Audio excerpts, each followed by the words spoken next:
So in spring I made 2 videos regarding pruning the black tower elder. It's pretty humongous right now, but in the spring I cut it all the way down. It's hard to capture, but I'd say it's probably 12 feet tall, 10 feet tall. Most of the leaves are like a dark green, but some of them turn this interesting reddish green, which is so cool. This is one of the cuts that I made in the spring, and you can see that it grew here and then straight up. I also made a cut right here, and it could have grown either this way or this way because the nodes were facing that direction. Decided to go here, and this branch is about this tall.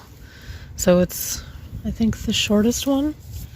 Plants like this you want to cut above a node that looks like it might have some growth coming, and you want to try to cut above ones that will make the plant force itself to grow away from the center. This right here is a completely new branch.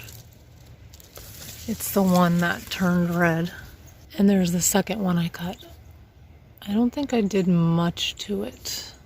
I can't remember at the moment. I'll try to post the videos in the description. I think the reason this one is bigger is because it gets more water from like driveway runoff. That's my guess.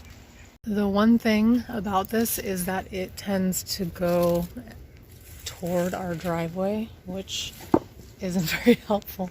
You can see it's leaning over toward the driveway, but that's okay. It's gonna come down in spring and start over.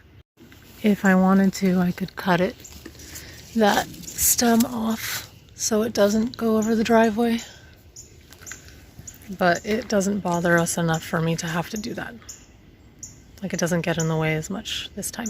I hope you enjoy these updates. If you have any other ideas for updates you would like from any of the plants you've seen here, just let me know. Aronia, black tower elder, and the yellow eastern redbud.